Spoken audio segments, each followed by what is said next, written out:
there are several topics, several areas of life that I'm really called to speak to. And when it comes to astrology, there is just this foundational perspective that I often feel there's a lot of space for clarification when it comes to how we understand our relationship to the stars. I often find people fall into two categories, very roughly. Those who believe in astrology, and in that category, astrology is often seen as this causative type of situation, like I am having this experience because Mercury is retrograde, or my life is a certain way because I have Venus in Pisces and I never find love. And then we have the group of people that kind of sees astrology as superstitious and maybe is sort of turned off by witnessing those that seem to give a lot of their power to it. And, where I stand is, it's not in the middle. It's a sort of a different category entirely, but I resonate very much with both groups. I find myself often feeling turned off by astrology.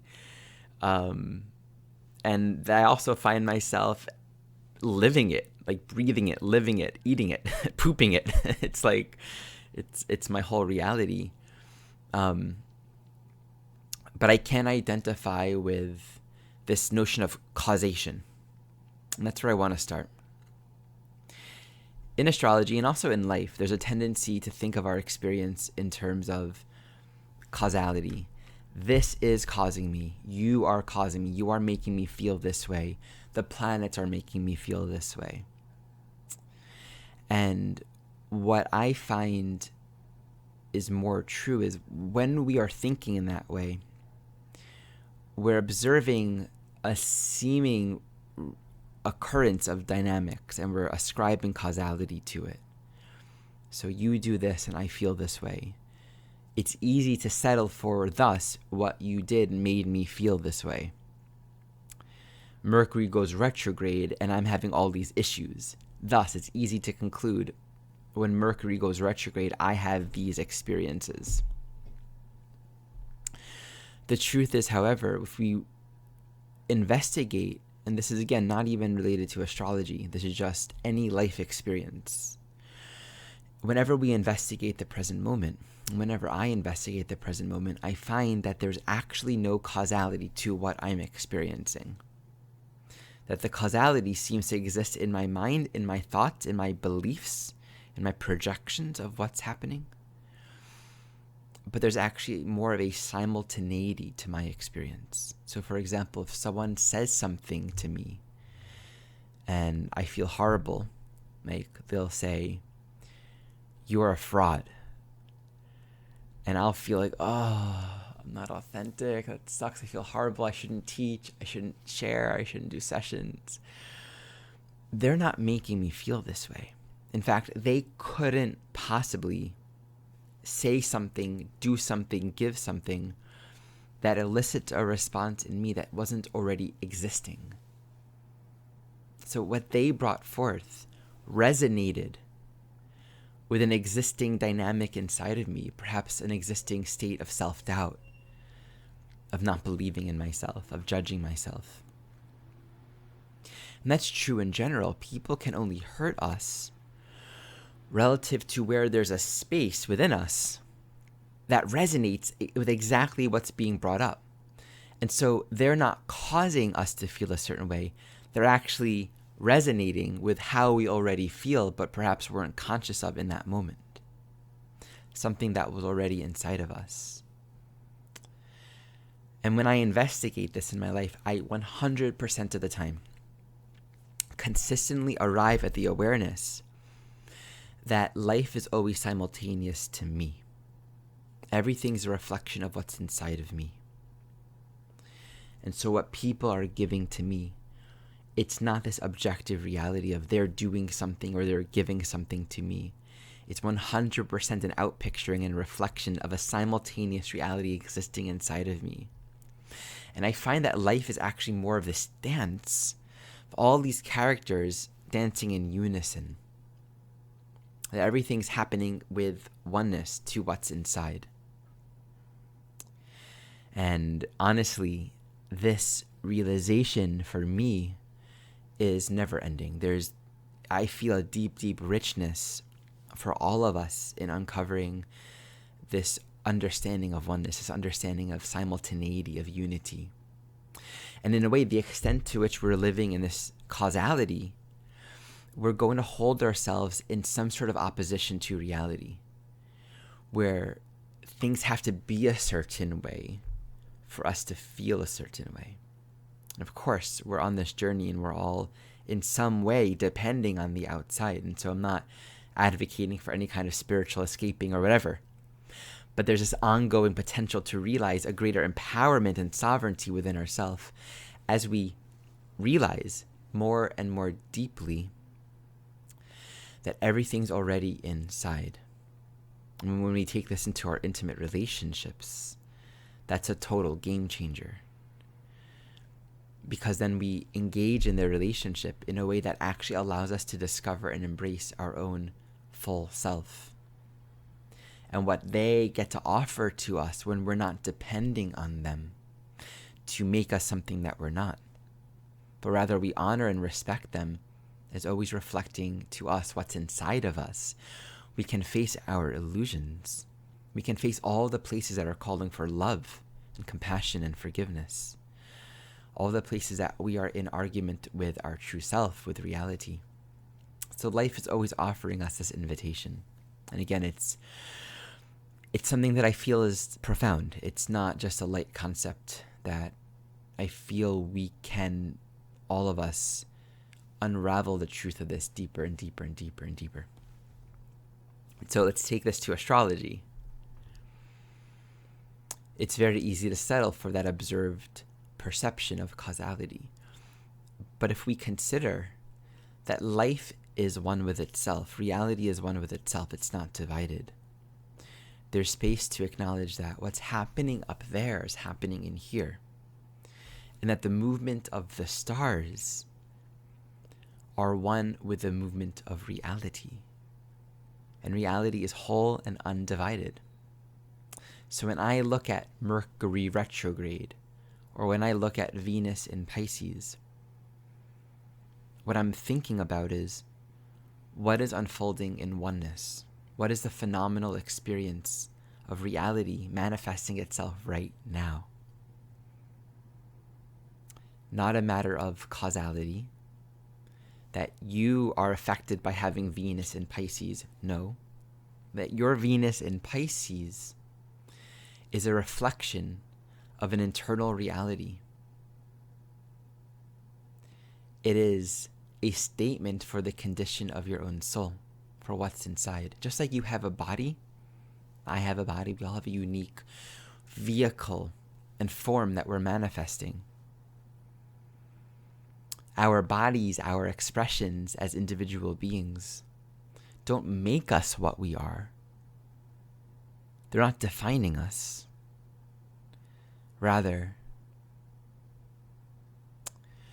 they're statements for how consciousness is manifesting.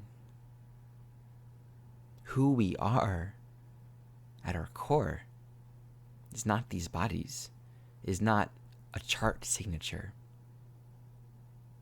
We come in and out of these expressions, of these experiences. We come in and out of Mercury retrograde. We come in and out of every lifetime and every chart that we manifest. What everything that manifests in phenomenal reality says is that this is what exists inside.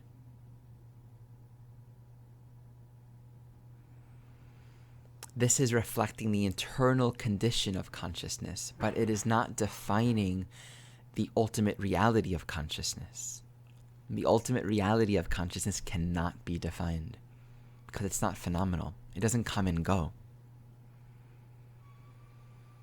Just like our emotional state can change moment to moment, we're not defined by our emotional state, but we work with it. And so this is how I look at astrology. We have our chart. We have everything that our chart says. And what it describes is what we're working with. Not what we are, but it's describing the nature of our own unraveling, the nature of our own unfolding within consciousness. We can say this is the journey of consciousness unraveling and remembering itself in this unique way. Oneness, as you, is having its own realization journey. And it's so specific. It's its own stream. It's individuated completely in its own way. Oneness manifesting as this is having its own experience. And I call it me. I say me. Infinite consciousness is identifying with this personal experience that I'm calling our emotion. At the same time, there's a looseness to it. When I actually ask, what is me? I don't know what's there. I can't grab it. I can't define it. I can't settle in it in this way where I'm like, yes, this is me. What I can do is I can find a very authentic sense of resonance with what my path is, what wants to happen, what I'm called to. These are all expressions of consciousness unraveling as this. And I can call that me. But if I really try to crystallize an identity there, it doesn't seem to work. And so on this life journey, we often very much put these crystallized, defined, set in stone ideas about who we are and what this life is all about. And so we take it very seriously. We get very hooked into resolving our dynamics and figuring things out and defending our, every identity structure essentially needs to be defended. Because the deepest fear of believing ourselves to be this something is that we're not that something. So there's this existential impulse and need to defend it at all costs. But really, behind and underneath that stance of defensiveness and crystallization, we find this very soft and fluid space to feel into what is happening, what's wanted in a sort of impersonal way, like what's the flow of my own soul journey. And the more we uncover that, the more we objectively land upon a deep sense of relevance and resonance with everything in our life. We, one, decrease the possibility of victimization. Well, there's always a possibility that things will happen that will be difficult for us, and we have to honor where we face these impasses in our life that feel stuck and difficult and heavy. But we really do decrease this possibility of feeling victimized and sort of, small and feeble and dependent on things being a certain way to be in our power. That decreases. And we find more and more this greater space, this greater potential to actually see that everything and everyone in our life is so freaking perfect. So perfect. It's like, oh, this is the oneness. Not abstractly. It's like, oh, this is what's here. This is what I'm working with. This is what consciousness is facing. And ultimately, we're facing everything that might be divided within us so we can reunite, so we can return to love. What I find is that the truth of reality in this oneness is love, is unity, is forgiveness, is this ultimate revealing and forgiving and liberating realization of life being friendly to itself, that the oneness is not at war with itself. And so we can have that deepening sense of relevance in a way that's liberating. Because there's nothing more liberating than being where we are and feeling this is exactly where I need to be. This is the moment from which I make a conscious choice, from which I consciously engage with what is arising. The most, I find, empowering way to engage with our life experiences from the point of view of how is everything inviting me to step more into my own eternal power, my own truth, my own essence, my own being as love. And the more undivided we are, the more we are at peace with our life and our reality, the more we can actually abide as love in this way. Because that's just what we are. Like, that's what's left. when we're not trying to be everything else. That's what's there.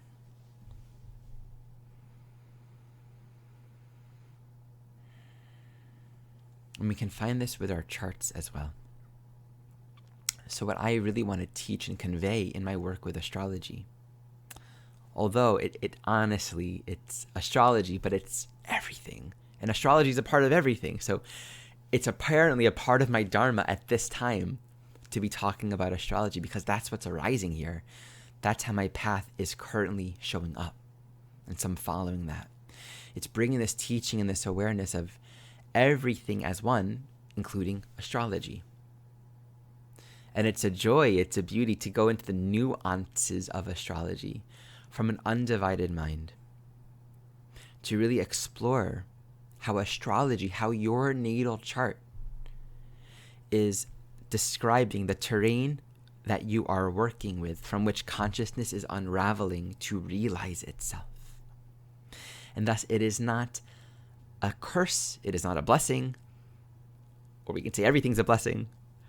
It is not limiting you, it is not causing you, it is reflecting your internal reality. It is reflecting the individuality of your individual soul essence. It is reflecting the individuality of oneness manifesting as what we call you on its journey of remembering. The totality of your natal chart can really be seen as a map that describes the unique way individuated consciousness is coming to remember itself. And it's true, some charts are difficult. Just like we know, some lifetimes are very difficult. Not everyone's life is panned out in the same way. And there's no judgment on that. And maybe in the next video, I'll talk about the natal chart and I'll offer 3 ways that we can look at it, because once we begin to look at the chart as reflecting our inner reality, it opens up the door to some more nuances that I would love to share with you. So hopefully this video was of interest to you. If you'd like to see more, please subscribe.